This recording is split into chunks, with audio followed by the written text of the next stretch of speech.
नमस्कार, मेरा नाम डॉक्टर अभिजीत है। मैं सीनियर रेसिडेंट हूँ जरा चिकित्सा विभाग, all India institute of medical science, new Delhi से।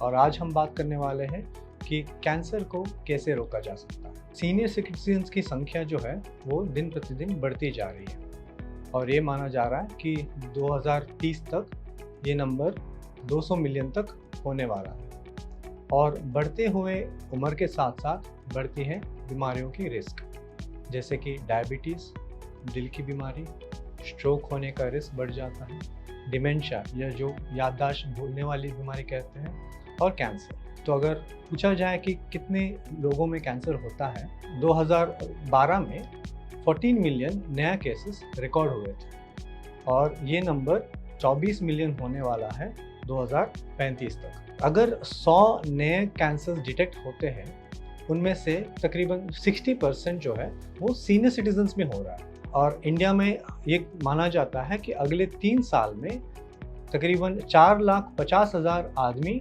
और 3,70,000 औरतें जो 60 साल के ऊपर से ज़्यादा होंगे, उनमें कैंसर पाया जाएगा। तो बुजुर्गों में कौन से कैंसर्स बहुत ही कॉमन है? इंडिया का जो सिनेरियो है वो विश्व से बहुत अलग है। जैसे इंडिया में आदमी में सबसे कॉमन कैंसर है लंग या फिर फेफड़े में, उसके बाद प्रोस्टेट, उसके बाद ईसोफेगस जो कि खाने की नली होती है, और लैरिंक्स जो है गले की कैंसर।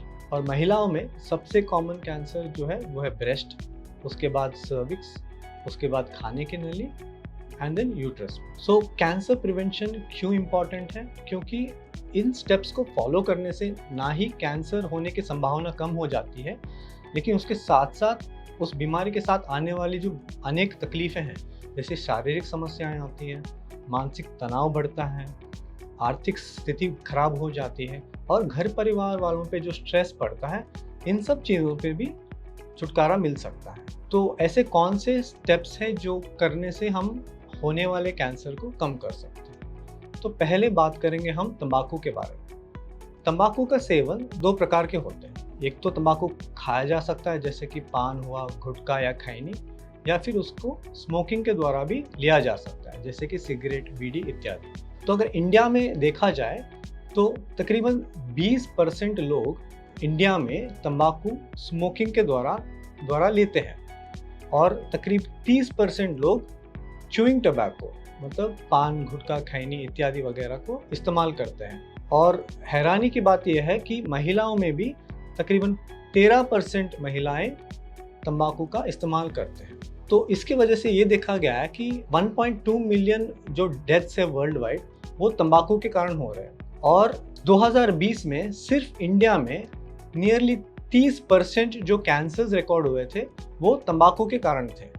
तो तंबाकू का सेवन रोकने से नियरली 30% कैंसर्स को हम इंडिया में ही कम कर सकते हैं। यदि हम बात करें शराब के बारे में, तो 2020 में ये देखा गया था कि इंडिया में 25% लोग जो 15 साल से 40 साल की उम्र के थे, उनमें 25% लोग शराब पी रहे हैं। और ये जो नंबर है वो 1990 से 5% बढ़ चुका है। और ये माना जाता है कि हर 10 ग्राम शराब पीने से कैंसर होने का जो रिस्क है वो 5 से 25% बढ़ जाती है। और शराब के वजह से बहुत सारी जगहों पे कैंसर हो सकती है, जैसे कि लिवर में कैंसर, लार्ज इंटेस्टाइन में कैंसर, ओरल मतलब मुंह में या खाने की नली में हो सकती है। और महिलाओं में ब्रेस्ट कैंसर भी देखा गया है। तो एक स्टडी है जिसमें उन्होंने 4.5 मिलियन लोगों को फॉलो किया था, देखा था कि शराब पीने का असर क्या रहता है। और उन्होंने ये देखा कि हर साल 1000 लोगों में से 8 लोगों को कैंसर हो रहा है। और ये रिस्क है जो है शराब की मात्रा के साथ बढ़ती जाती है और कैंसर का रिस्क घटता है जब कोई इंसान शराब पीना छोड़ देता है। दूसरा रिस्क फैक्टर जो है जो हम चेंज कर सकते हैं वो है हमारा वजन। तो जैसे शरीर में फैट की मात्रा बढ़ जाती है या BMI जो है बॉडी मास इंडेक्स बढ़ जाता है, तो ये देखा गया कि अनेकों कैंसर का रिस्क बढ़ता है। ये कहा जाता है कि हर 5 पॉइंट BMI बढ़ने पर 50% रिस्क बढ़ता है यूट्राइन कैंसर और ईसोफेगस कैंसर होने का, और 30% चांस बढ़ता है किडनी और लिवर में कैंसर का रिस्क बढ़ने का। तो इसीलिए ये बहुत ही इम्पॉर्टेंट है कि हम हमारा जो वेट है और बीएमआई, स्पेशली जो बीएमआई है, उसको नॉर्मल में मेंटेन करें। और अगर एशियन पॉपुलेशन के लिए देखा जाए तो 18 से 23 ऑप्टिमम बीएमआई कह सकते हैं। तो अभी बात करेंगे डाइट के बारे में। यदि कोई इंसान एक हेल्दी डाइट पैटर्न मेंटेन करते हैं तो उनका कैंसर होने का रिस्क 20% कम हो जाता है।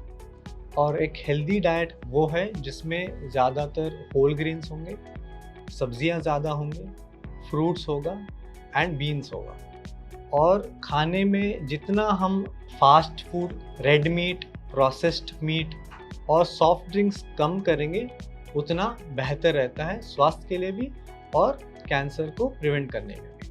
तो अगर मैं सारी बातों को एक लाइन में बोलूँ तो कैंसर प्रिवेंशन में सबसे महत्वपूर्ण चीज़ें रहेंगे कि तंबाकू का इस्तेमाल कम करना, शराब ना पीना, हेल्दी वेट मेंटेन करना, फिजिकली एक्टिव रहना और हेल्दी डाइट फॉलो करना। और खाने में जैसे पहले कहा था, सॉफ्ट ड्रिंक्स, फास्ट फूड और जो मीट है उनका क्वांटिटी जितना कम रहेगा उतना अच्छा रहेगा।